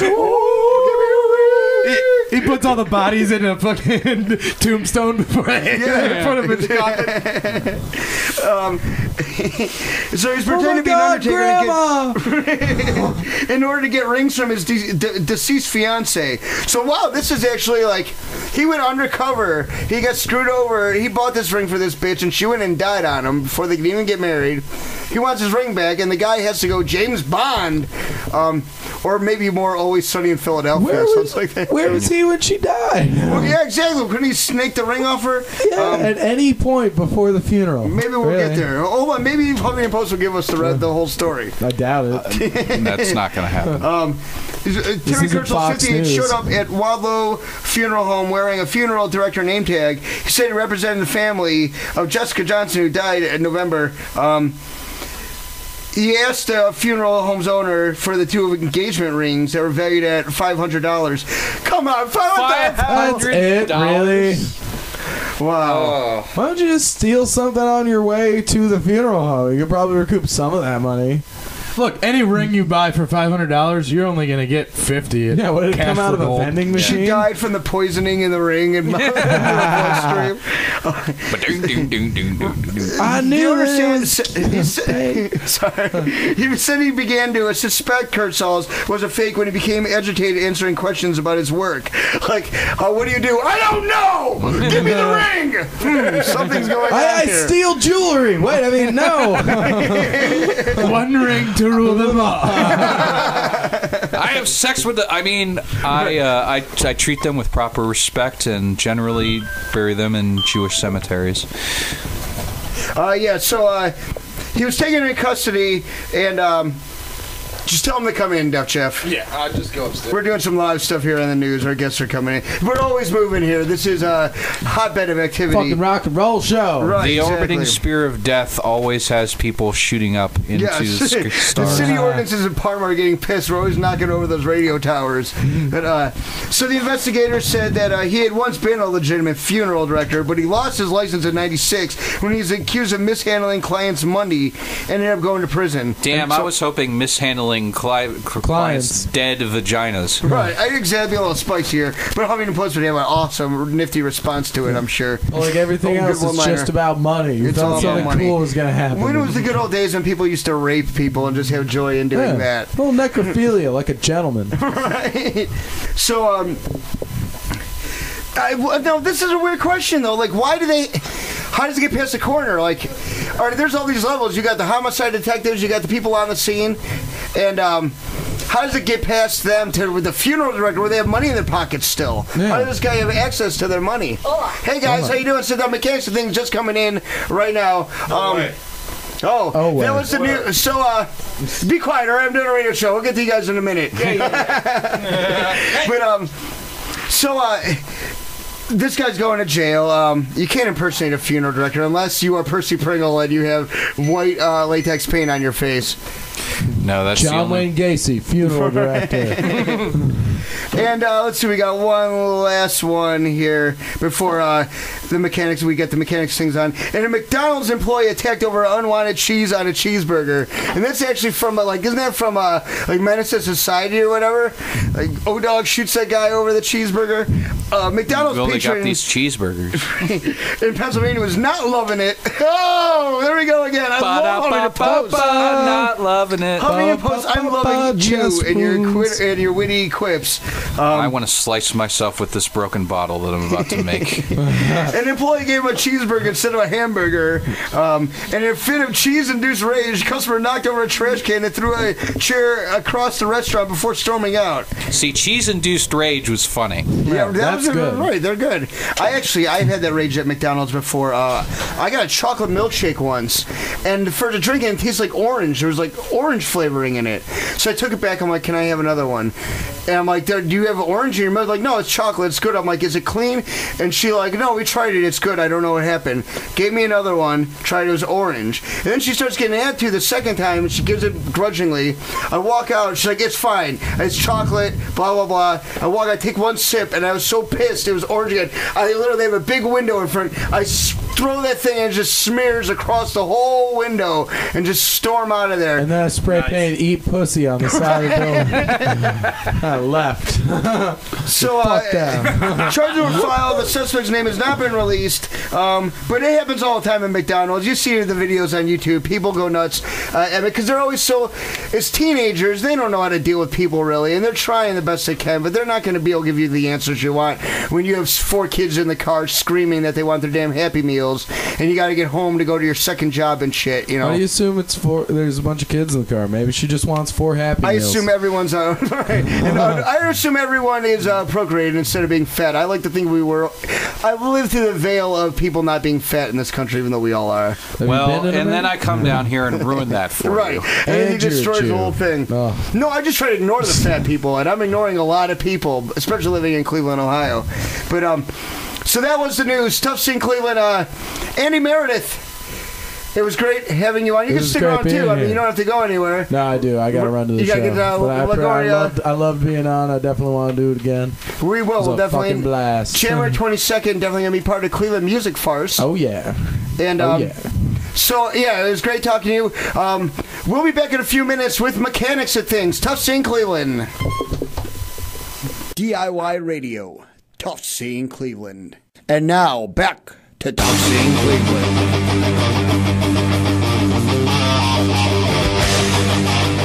And now, Tough Scene Cleveland, starring Nick Wolf. I am the Prince of Parma. I'm drinking right now, Def Jeff. This is not Moron Talk Hour. Def Jeff. I remember jamming with that guy when I was probably 15. Oh, no, I'm still waiting outside. Don't trust Def Jeff at all. And the best entertainment in Cleveland. What's this about you? You cranking off a dude? Jake the Snake at this point starts running Detroit Road. It isn't punk rock, the best parts of butch gay culture. Man, I want to be a good person here. Like, stop it. He actually came out with this new t-shirt design for people that fuck up their life like Nick Wolf did.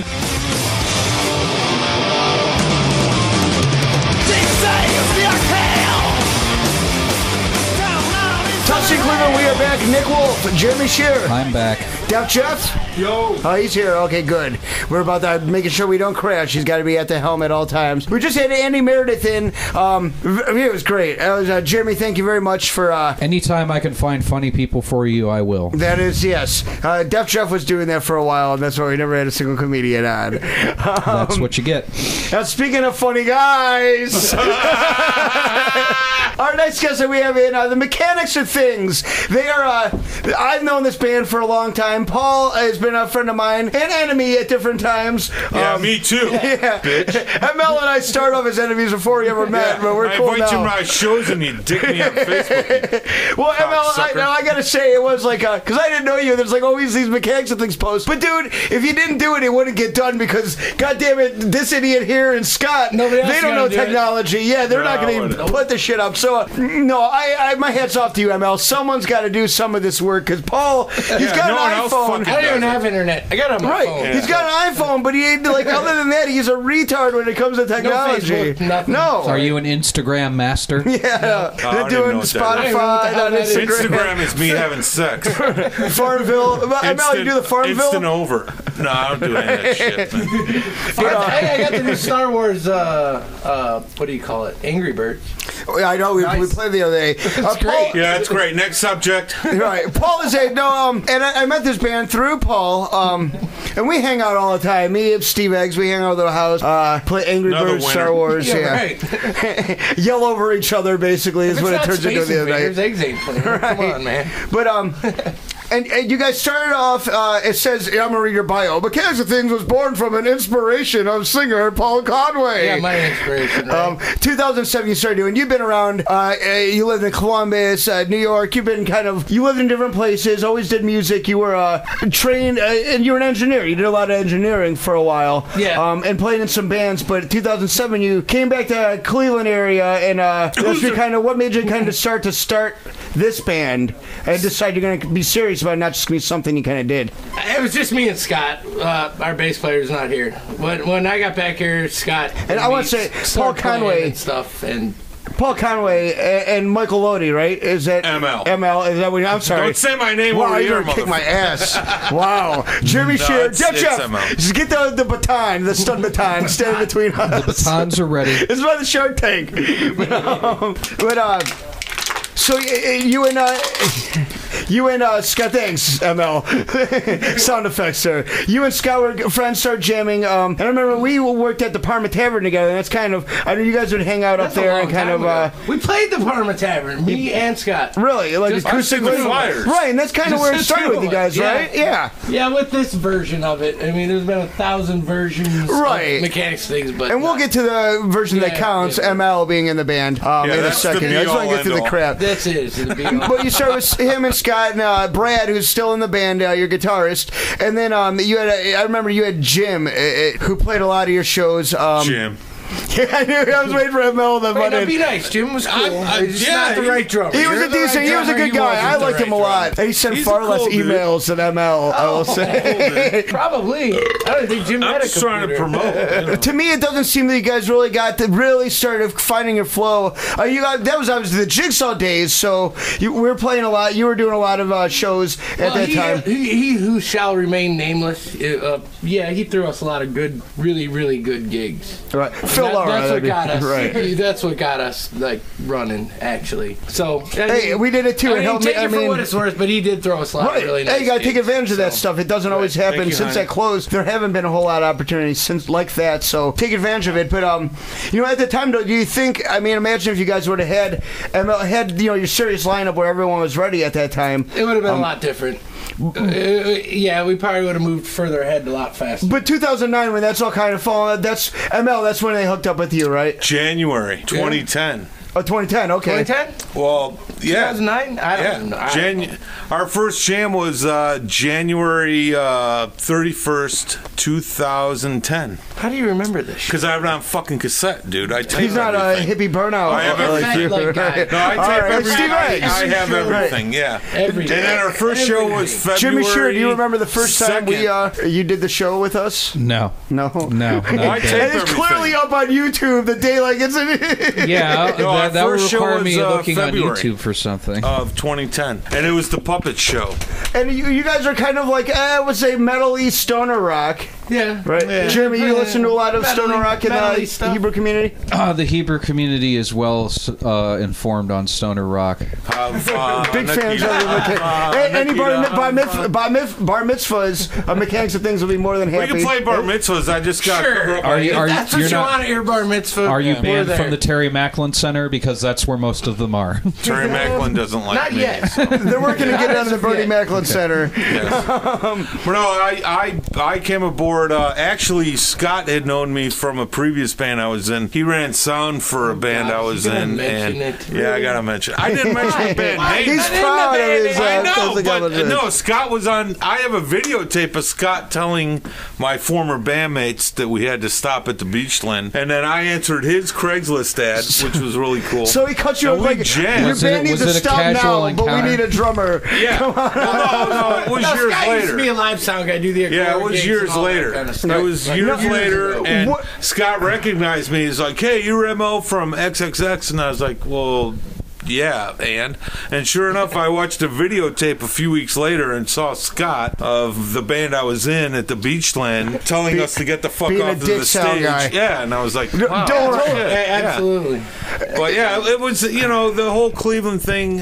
If you've been involved in Cleveland music for a while, you get to know enough people Right. and faces And and that was the names mainstay. and You yeah, pretty much can't go exactly. anywhere So about without 2010, someone you going. started that, and you put out your first album, Ted. You did that at Andy F Studios with Mark Baker and Pete Schmoll, who I love Pete Schmoll. Pete Schmoll's the best, man. Schmoll Great dude. rocks. Schmoll is the best. Well, here's the funny story on that. Everything was done when I had already joined the band. and Yeah, that was- We had to. I actually went back into the studios at CSU with Mark Baker and Pete Schmoll, my buddy, and we re-recorded the drums. Now, I with the understand there's like a headphones. 50-50 chance that that's even going to work. And Right, Yeah, right. That's and a it tough thing to do. worked. I don't know that it works So- 100%, but Jeremy It gets worked some- enough to get us some shows and shit. Yeah, absolutely. And we got some Absolutely. pretty killer reviews from it. Yeah. I mean, people liked it, but that means I had anything, never don't know. done anything like that. It was like playing to Neil Diamond. Right, that's really hard to. I mean, yeah, fucking- that's why you really try to stay away from doing that. But they have the songs done. You spent the money. You got to yeah, do. What you gotta everything was do. already done, dude. It would have been a big, major fucking hassle for us to go and redo everything.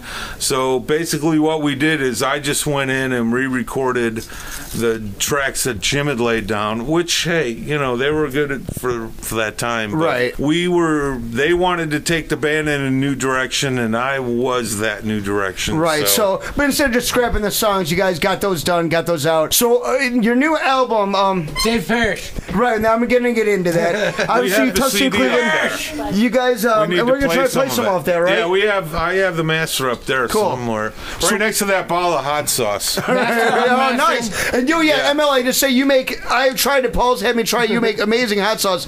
Jimmy Shear, are you big on the hot sauce or? I do like hot sauce, but it's roasted jalapenos, It's the baddest, roasted dude. garlic, roasted tomatoes, roasted onions. It's and good. are there any roasted ashes ML of my people soul. in here? Yeah, I put my there's soul no in Jew gold teeth remnants, or right? anything like that. No, We took all the gold teeth out and It's kosher. we made capsules for Is you. it My kosher? wife- Is it kosher all year round, or it's parv? it's kosher. Okay. There you go. It's pavra. Yeah, here's the little sign here. P.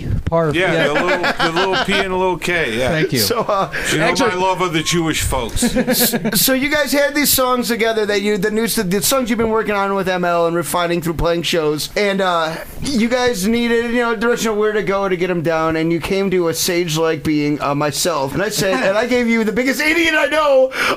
Yeah, actually, people, you did. It was Wolf. Yeah. People listen to the show. You remember Dave Muzzlecock was part of our show for what, Jeff, for the first half of season 1. Something like that. He stopped showing up because we made fun of him because he didn't talk into the Well, microphone. that's what I'm He saying. mumbled. What are you gonna have him on your show doing radio stuff? He's What's so he gonna bad. say? I mean, our band made him go to speech therapy because he mumbled so bad. And he'd come on the show and he'd literally like, and like he was doing the production, like running the boards and stuff. And we'd be recording does the for best 20 imitation. minutes before he told me we were even on. And we'd be sitting there like idiots. So I said to you, he has done a lot of good work though. He's been recording a lot of different bands, and he's really good at finding the sound of what that the band wants. And you guys went to him, and you've been going down to Punjab Studios. We loved it. Yeah, You know what? it We spent. It's not even gonna even compare, but we spent so much money on that last record because we had a producer. Like, let me say, if everybody understands the difference between a producer and an executive producer, first and foremost, executive producer is a person with money. Right. Producer's a guy who's actually in the studio. All right. We have no so money. you know that. We had money, disposable money almost, and we spent so much money on that last record. And when we were done with it, we were like, "What did we spend all this money on?" It was like so much time and so long. And by the time we were done with it, just like every other band, you're like, "Okay, well, you don't even play half this shit." Right, anymore. you're over it. Yeah, We're done. We're over it. So we just decided, hey, let's just take all the songs that are left, the newer songs. Well, some of them aren't We so new wrote some anymore. new songs. And we had a bunch of stuff floating around from Yeah, the new recording shit. sessions and shit. And we said, let's just go and dirty it up. Right. New And the Punjab nasty, Studios is the shitty as dirtiest we can place make. to go. You picked Oh, up that was no great. better place than Punjab. They have the Pissing nice in the toilet sink in and the stuff, middle of that's rock and roll. Yeah, what's his deal with like not being able to go to the bathroom in his house? He will not let people, even women. women you don't want to freaking- go upstairs. I know that, You're but better still, in he's the like dead basement. set against it. Yeah, it was Pretty bad. Well, yeah, Well, well, you lady's guys had to still go in, using like, hand sanitizer. you in from Frank being Martinez's there. bathroom, right? Because Frank Martinez lives somewhere around Punjab Studio. Dave hooked it up, though, man. Sounds I've heard it sounds awesome. great, and we're going Yeah. to play some here unmastered mixes. after the next No, I segment. have a mastered. How did you get it mastered? I stole it. From who, Dave? How'd you get it? All right, guys, you're I on a pulled show. it out of Damn my it, this ass. isn't. Listen, give me back my show. This isn't Mechanics of Things band practice bicker time. Damn it! All right, we're all standing straight in the spotlight here. We got to shine. You're right. No, The more bickering, and the more the orbiting spear of death drops into the Parma skyline. exactly. We're gonna hit one of those radio More towers so than soon. usual. Spirit of Right. Death. So, Oh, that's a good name of it too. Murder of Crows is the name of this CD, right? Murder of Crows. And yeah, that's what we came up with, or that's what Paul came up with. were you guys like, yeah, fuck it, just let him get his way for one thing. We ignore no, him wait for a everything minute, else we Nick. do. I'll take We, that. we ignore this idiot because and we let him feel like he's in just let it go. charge. And then everybody asked me, why do you call it that? And I asked everybody, do you even know what a fucking Murder of Crows is? Brad knew. I said Brandon Lee. I know. A Murder of Crows, man. It's like a Pride of Lion. You It's got a that movie. whole like You know, subjective name flock thing, of mechanics seagulls. of things, murder of crows. You know, It's it's a very murder of crows. It's just introspective like- and like. No, I listen. I right. applaud you. I'm I not thought Steve we were Eggs. talking I'm not about going the to tear fucking you movie down. The Crow. I thought we were talking about good. Brandon Lee. Or Hey, something. I just can't believe that like the other three said okay.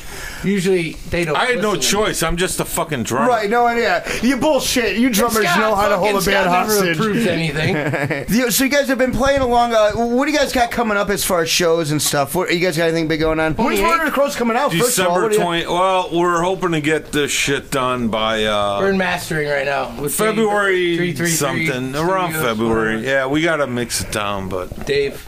You know, But that's almost done. You guys are pretty much done with the process, right? It's dialed in. Now we just gotta pretty much print them. You know, do all the little technical. So shit we're hearing and what we're going to be done. hearing is not technically the CD version, but it's pretty much close. it's real unless you're- close. Right. It's real close. So this is a Touching Cleveland exclusive, Jeremy Shear. Exclusive shit right here. No, say it louder, dude. Exclusive shit in this bitch. There you go. And then we'll come to your guys' stand-up gigs to cheer you on and motivate you. I will motivate you. In Russia, you don't motivate me. I motivate you. So you guys with the band, I can't imagine you guys in band practice. Paul, after his 3 beers, just ranting about whatever. Scott with his prissy attitude.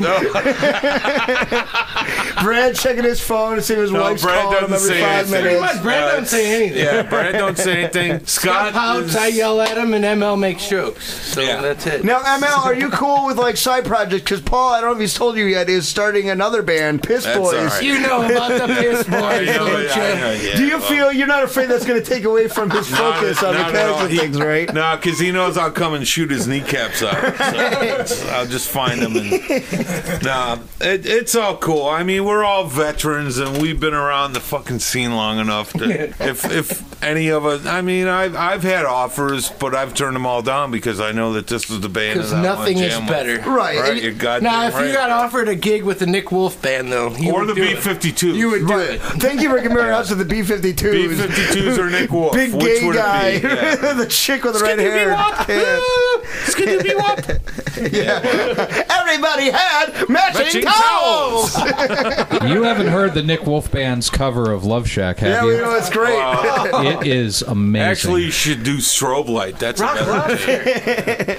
That's where it's at, guys. We're all living in your own private Idaho. I consider myself a shiny, happy person, though, on a good day. No, that's no, you don't like that. ML doesn't approve of that one. You know, I think what we have going is really good, and the new CD is really going to kick us up another notch. And I like the sound. It really is. We'll get some new shows. It sounds like everything fits. Sometimes with like recordings and stuff, especially local bands, you can tell where everything's layered, and I really feel it just kind of hits hard, and it's a very good. It's that sound you guys wanted. It's that full rock kind of fucking kick in the face. No discredit to Mark and Pete, but Parrish hooked it up, man. Yeah. We did it down and dirty in a fucking dirty basement, pissing in the utility sink, getting it out. And porno on the walls. Yes, exactly. Everywhere. So at Def Jeff, Dave Parrish is good for something. Muzzlecock's not a complete failure. He can record. He can't talk into a mic, but he'll record your album. It'll sound great. So against our bass player's wishes, we have some unmastered tracks. We'll play one. We'll play. Good thing we're gonna hear about it. Scott can. But we're gonna play it. Right. Well, he can't. He won't be able to figure out where this is even on yet. He's not too savvy. He'll never even fucking hear it. No, I got the call. Where is it on? Yeah. Where do I look it up? What song are we going to go into here? Ultra Drive. Our master opening song. All right. Well, we're gonna have a McKenzie thing. We're another segment. We're gonna wrap it up real quick. When are you guys planning on having this release? You guys show booked yet? The release probably won't be till like February or something. We've got another month of it. Wrapping it up and all that. Yeah, we got we'll some have further more time. Updates here on you damn bands never have your shit together. You come on this show. We'll come back down and we'll bring Scott with us. Mastering, then we got to get the cover. I expect we'll get an email from you, and then we'll know the next time you're playing. I'll send Nick an email on Facebook. I'm used to comedians.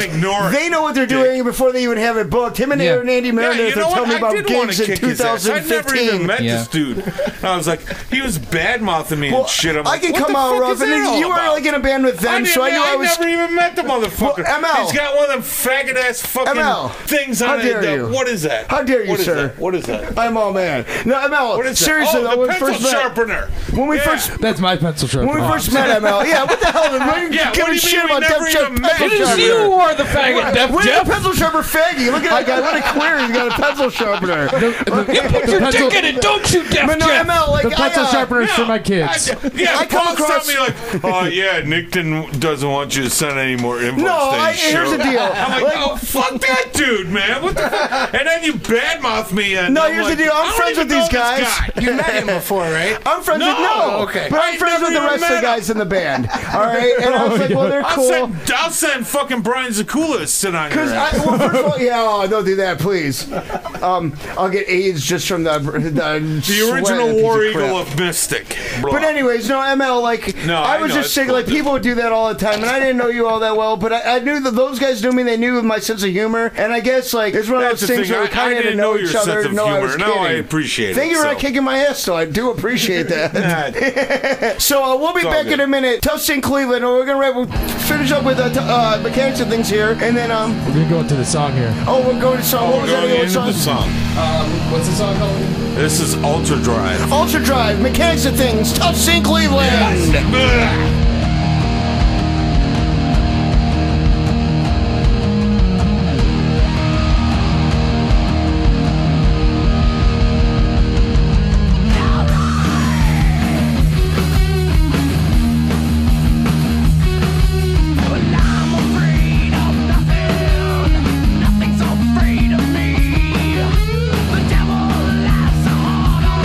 Bring on my sanity. It bleeds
And now, three men that aren't allowed in the city of Independence. Tough Scene Cleveland. Tough Scene Cleveland, I'm back. Nick Wolf, Jimmy Shear. We're back. Def Jeff. Uh-huh. All right. And it's getting a little wild in here. ML has calmed down. I have a cage in front of me now, so he doesn't hurt me. The shark cage is missing, though, so be careful, Def Jeff. He's going to beat me with a shark. So we're sitting here talking the mechanics of things. Good friends of ours, a good band from this city, putting out their album Murder of Crows, and they're doing their CD release December 28th, was it? We have a show on the 28th. 28th, where's that at? Foundry. Yeah, with, God, what is the band? It was Red Giant, now it's Billy Moore's band? Great Iron Snake. They dropped out. And no, Forge dropped. Really? out. At the Foundry shows bands back definitely? I can't imagine that. Right? No. Oh, you're right. No, I think it's with the Nick Wolf band. Forged and Great Iron Snake, and they both dropped out. So now you got Arc Peninsula. It's now us and the Nick Wolf band and Gunfire Get Down. ABBA. There is actually another Nick Wolf band. I'm not in it or involved in it anyway. Chad Zumach's the lead singer of it, actually. Oh, yeah. I don't know, but there's a show on the 28th. I can't believe it's not I don't know Butter. who's playing, but we have a show on the 28th. Yeah. So. 28th at the Foundry. I'm going to be done by Who February. gives a shit who's there? As long as we're there. Yeah, that's all. When It's you usually guys, how it is, though. It's sometimes. When are you guys expecting the CD to release?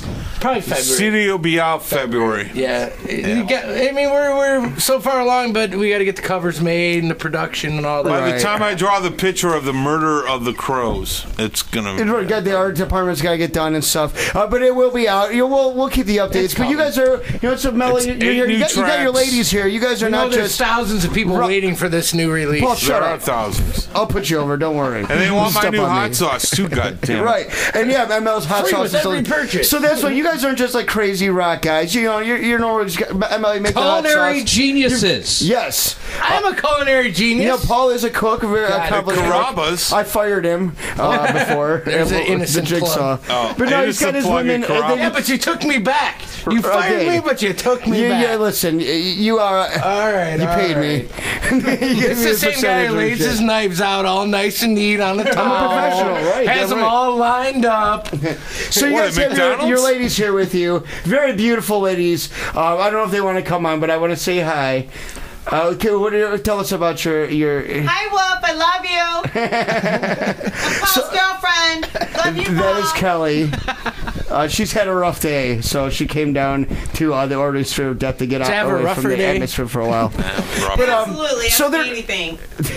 Why do you put up with this maniac? And why are you talking when there's not a mic anywhere near you? Why don't you go walk up to the mic if you want to talk? Have you ever been on radio before? Oh, my mic! What's going on, Def Jeff? Wait, she it's just wants to get closer to you, Nick. I don't put up with anything. I do it because it's natural. She's sitting on my lap Good right woman. now. She's totally grinding me. She is one of the good right ones, now. Nick. She is one of the good ones. No, Kim disappeared. I see that this guy at 11:30 at night is so annoying and obnoxious after a few beers. No, honey, say hi. It's great because I'm really not annoying. She puts up with this crap. Honey. Hey, if Ace pisses me off, I'm gonna yell at him. All right, that's the way he's what my is your friend. beautiful? That is my fiance Kim, and she's very shy, but she actually does a lot of work for us. She does she everything pretty much on the manages web, the band. and she takes pictures and she satisfies. She books. Kelly, what do you do? Do you do anything with the band, Kelly? Business. I don't do anything with the band except Kelly's an support ornament. my man all the way. But Kim does a lot for the band, which is internet and support her man, and she's awesome. Come say hi. Just say hi, Kim. It's cool. Say Hi, hi. honey. Jimmy sure will stay away from Get you. up Don't there. worry. We keep him. He's got a paperwork. He's okay. No, Kim's It's all right. like our Whatever. contact, You know man. what, that's She takes okay. We're not care gonna of put her our on the booking spot. and It's okay. everything, She man. does I realize the booking mic and smells everything. bad, But Basically, Kelly was very close to me, manager. Paul, and I felt a little bit of reverberation. You better watch out. She was giving me the eyes. I think the radio. See me on the radio is starting Nick Wolf's charisma when he's spitting into a microphone is just, it's amazing. It's off the something charts. else, man. So we've had a great show tonight, and before we wrap up, I plug everybody else, and we'll get into plugs for everybody, but I want to remind everybody, January 22nd, and Now This Class, the Cleveland Music Farce, Fuck You Pay Me, The Dead Enders, Andy Meredith confirmed, and obviously myself, Jeremy Shear, and Def Jeff will be doing our podcast. It's going to be a great show, and it's just, we're doing it to kind of just come out. It will help our show. We're just trying to make it better, get out in more forums, and try to just make the show the best show it can possibly be. And we need your support. We need your help. Jimmy, sure, you're a CSB guy. You guys do the radiothon. Yeah, we do the radiothon. This year we actually sold a Jerry Sandusky autographed basketball for...